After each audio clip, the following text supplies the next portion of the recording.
Bonsoir. Bonsoir.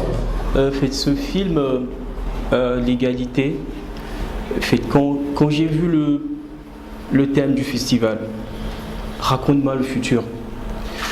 Et donc j'ai pensé à plein de choses et parmi toutes ces choses, j'ai choisi cette fenêtre de parler de l'égalité. Il y a ce qu'on appelle les objectifs de développement durable que l'ONU a projeté à l'horizon 2030. Et parmi ces objectifs de développement durable, il y a évidemment, on projette à l'horizon 2030 l'égalité entre hommes et femmes. Et c'est accompagné par tous ces mouvements, ce vent d'émancipation, de féminité et tout ça. Et donc l'ONU est en train de se battre pour que, si ça n'arrive pas en Afrique peut-être à l'horizon 2030, ça arrivera peut-être un peu plus tôt, mais nos nations ont souscrit pour favoriser cette venue de l'égalité entre hommes et femmes à l'horizon 2030 et un peu plus après. Et donc, au-delà de toutes ces questions d'environnement, de comment, moi je pense que le futur du monde sera déterminé aussi par le rapport entre hommes et femmes.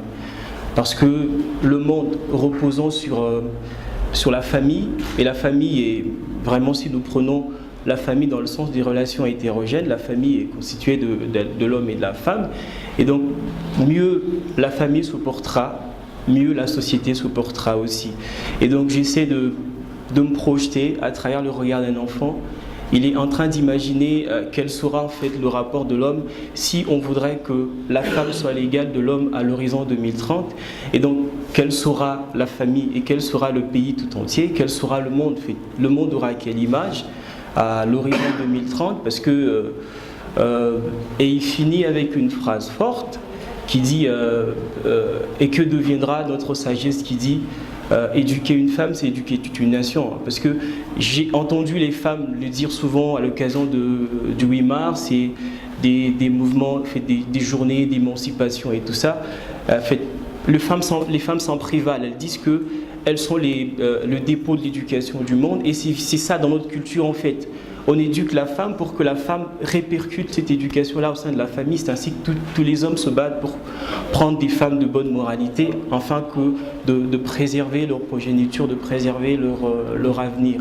Et donc, si la femme doit disposer de sa vie au même titre que l'homme, si la femme doit être au travail en même temps que l'homme, si la femme venait à disposer de sa vie en même temps que l'homme, et donc que deviendra le monde?